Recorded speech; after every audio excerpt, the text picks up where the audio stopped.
Hey, Little Flower, from Houston, Texas, coming at you from the great state of Washington. And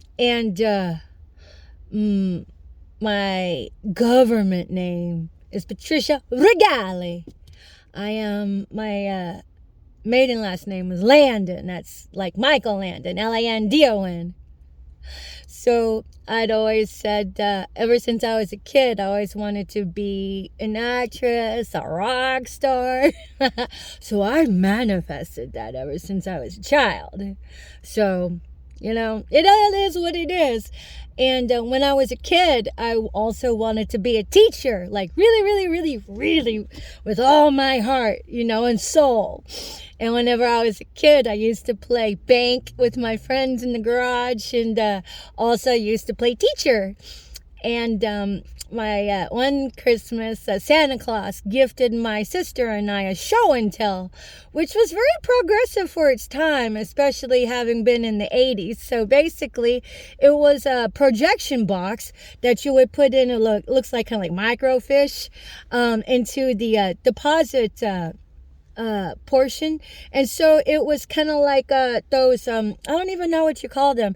Back in the day, you'd be able to purchase your, whenever you got your film developed, you could do it for a projector. Well, so this thing was the same concept as the projector, except they had a record player on top. So it was just like one of those reading books where it'd be like, bing, turn the page. Except this was a projector, so you would just advance the slide. And then so that's how I would play teacher in the garage. And then I really had every intentions, more or less, but my parents had always planted seeds, and they germinated those seeds with, okay, little flower, you're going to be a nurse. And then Honey Bunny, that was my baby sister's name, forever growing up. Our friends didn't even know she had a legal name because, everybody called her Honey Bunny. And so, but I'd always wondered how Little Flower would work out for me. Now I know. It was like my kid sister. She started life with her. Wasn't more of a nickname as it is an Indian tribal name because, my father, he bequeathed all his children with, their own tribal name. And so, but basically, whenever I had become a 7th grader, I'd always still wanted to be a teacher. And then one day, I was like, because I grew up in the Conroe Independent School District, and oh my goodness, these teachers are aces because they taught us. I'm not saying that the teachers nowadays don't teach. Don't get me wrong. It's just the academic system, has their, is in bed with Big Brother, and so I'm like, okay, so, but back in these days of X generation days, the academic system was a bit different, a bit more fortifying, if you will, because, we were taught about the concentration camps, and we were taught about everything that happened like during World War II and who the Allies and the such were. Mr. Florence was my senior high school history instructor. And so everybody always said he hates freshmen. I got him for a freshman. I'm like, I don't think he really liked freshmen. But seniors, oh man, he loved us. And a lot of what I learned about what's going on out here is from my my academic institution of Conroe Independent School District. So everything that I'm talking about now, it wasn't because I went to college. It wasn't because I went to university. It was because I was a good learner back throughout my days in high school and elementary and everything in between. But when I got into the 7th grade, in Miss Johnson's class, she was a really good teacher.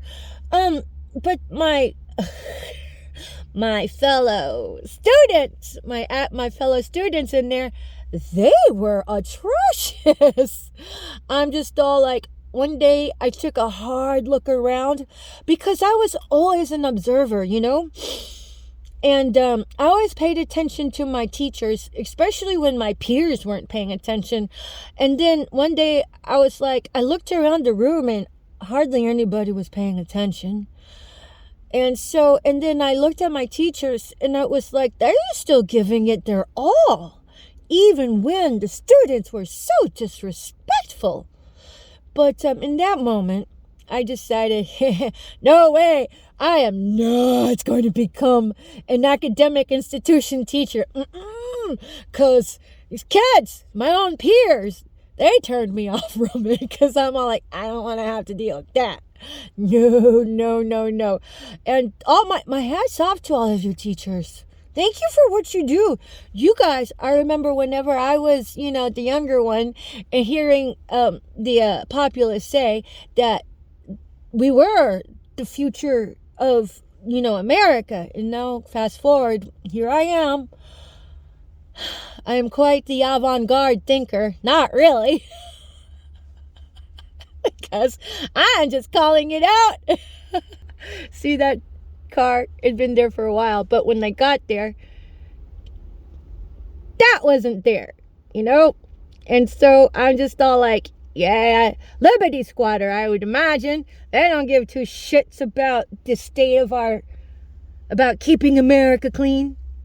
Anyway, so I decided that I wasn't going to be a teacher. And then, as luck would have it, I ended up pursuing EMS. And I had gotten my paramedic license while I was a mom. But I realized that the whole world is a stage. And, and I am ever so passionate about teaching. And so that's why I post all these videos, because I am so passionate about sharing and teaching what I've learned, and being able to reach into my special niche of having been targeted on and off since the age of 25. My goal is to help others who are in this position to thrive in the middle of it, even when it's all happening. And then for those who are not aware, legitimately not aware of all of this national gang stalking syndicate, this national gaslighting syndicate, because this gang stalking business, how insane is it to project that stalking can only happen one person at a time, and then to insinuate more than one person stalking somebody is an aberrancy. That's a gaslighting Dr. Mengele tactic. Come on, guys. And if y'all haven't looked up Dr. Mengele, I'd get the ball rolling on that, especially with hitting up these used bookstores, because, book banning and censorship banning is a thing. And this covert communism, it's basically what it is. This is KGB stuff. Auschwitz was in Russia. And, Dr. Mengele was imported from Auschwitz, which was in Russia. Let's not even talk about that Berlin Wall that had concentration camps, in Germany. You guys need to try and get whatever you can on Dr. Mengele and Auschwitz from a bookstore that's probably about 20 years old, if anything, because, the race is on to keep the populace dumbed down, as evidenced by, ask how many recent graduates of high school can tell you about Auschwitz, can tell you about Dr. Mengele. That's very pertinent to history, because Dr. Mengele was top dog in experimentation. And this gang stalking syndicate, this is Dr. Mengele's brainchild. He was imported and escaped, crimes against humanity through from the Nuremberg trials to have his new home planted right here in the United States, which now, is your godfather for all of you participating in all of this national gaslighting syndicate. That's demonic. Nowhere in the Bible does it say gang stalk anybody. And gaslighting, that is demonic behavior. So when you come at a targeted individual with your scripted narratives, you guys are hoeing out your ethics worse than anybody who was charging service and peddling their dick or peddling their pussy. Because that's outright. That's like, hey, outright goods for outright services for outright compensation. What you have here is people hoeing out their ethics. That's worse than somebody peddling their body for a price. So, but yeah, you guys need to get the ball rolling on researching your concentration camps, researching Nuremberg trials, researching Dr. Mengele. That is a godfather. He is the godfather of this brainchild that you guys are propagating with this horrible witch hunt. Anyways, the whole point of my video is really to talk about how these liberty squatters, which are, the participants of this demonic gaslighting national syndicates that you have going on, propagated through the government, and I was just observing this car over here. They put out their trash right next to it.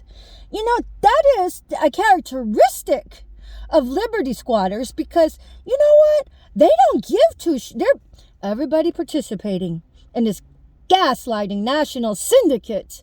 And then when the cops, you can tell the dirty cops and the dirty corrupt city officials simply by the fact that they're going to tote that old tired song and dance of "There's no gang stalking." Okay, that may have happened a lot easier back in the 80s and early 90s and mid 90s even, but nowadays that's not going to get you guys anywhere. That's just going to show the world how corrupt you all are. And then these, the oligarchy, such as, Bank of America and such, then you have people in there scrutinizing the targeted individuals too. And even participating in the targeting of individuals. Just look it up on YouTube. A really good YouTuber that I love and adore, his handle is "The Battle Is Ours." Look him up. He's got a lot of his video logs of his experiences of having been a targeted individual. So I promote him as the day is long. But yeah, you guys, you sellouts who have hoed out your ethics, man, you have betrayed your own forefathers who died and sacrificed their blood into the soil and sacrificed their families to have the liberties that you have. And for all of you lovely officers who have, missed the mark and have been duped to go into it and may have gone far enough into it, it's time to get up and out of it, and claim your lovely loophole of, man, I got duped into it now. And fix it and stay off my dick. Because I'm trying to help you all too. Because it's one thing to get roped up into this, but now it's time to let go of the Gestapo coin and pick up your own cross and fix it. I don't mind picking up my cross. My mama taught me how to. I'm tired of it, quite frankly. Yeah, but I will do whatever Abba calls me to. I will do whatever the Most High calls me to spread the word and spread the message. Don't fuck with the messenger. That's bad luck. And I come pre-packed with instant karma. So anybody who fucks with me, they get instant karma pretty quick. And whenever I step out of line, I get mine pretty quick too. We're all not perfect here. There's only one sense of perfection. And that's who we're supposed to model ourselves after. And if you get off track, it's okay. Get back on track. So, but at any rate, you know, take a look at your liberty squatters. They're betraying our own forefathers and pissing away the liberties other good people died for. So if you are about ethics, it's time to get to restructure and reset and get on track, you guys. Because now is the time. Anyways, Little Flower from Houston, Texas, and Patricia and Landon Brigale coming at you in the great state of Washington. That's it for now. Oh, yes, and thank you. Hello, my beautiful subscribers. And Miss Colleen, thank you. Thank you for helping me get unstuck. I was negative in my accounts, and it helped me break even and get me some gas. Thank you. Thank you. And Adam. Yes, sack. Whoops.